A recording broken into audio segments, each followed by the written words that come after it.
Zugunruhe. That's a German word that we don't quite have an analog for.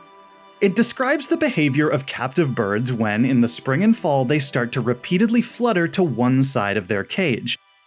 Even in captivity, they're restlessly trying to migrate. Migration's a fact of life for a lot of birds, about 40% of all species. And in regions with more seasonality, like here in Canada, that percentage is much higher. Of our 450-ish species, around 350 or 78% migrate. At its most basic, migration means consistent seasonal shifts in location. In Canada, most birds head south to escape harsh winter conditions and return in the spring to breed. But migration can have a lot of variation even within species. Short-range migrants might just move up and down a mountainside. Medium-range migrants travel a few hundred kilometers. Long-range migrants can cross continents. Waders, for example, breed in the eastern Canadian Arctic but travel 7,500 kilometers and cross the Atlantic Ocean to overwinter in Western Africa. Canada's also home to the world champions of migration, Arctic terns, who can travel 70,000 kilometers in a year.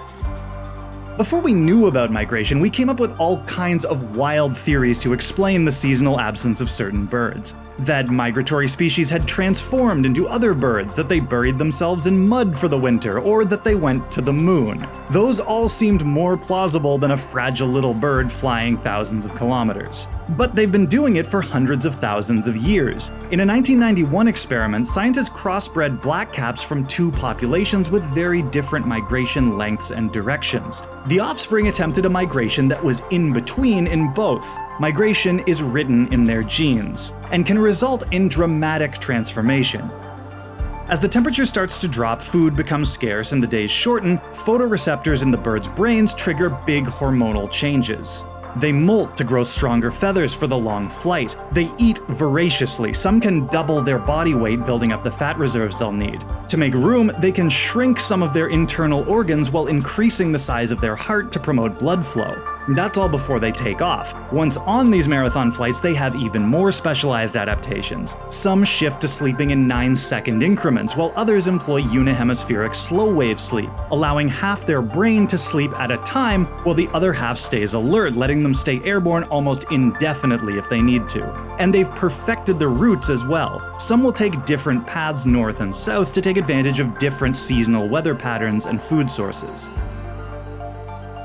So birds have evolved into migration machines, but that still leaves a couple of questions. First, how did they evolve this way? Evolution is an incremental process. No bird's gonna suddenly decide to go on a 10,000 kilometer jaunt in one generation.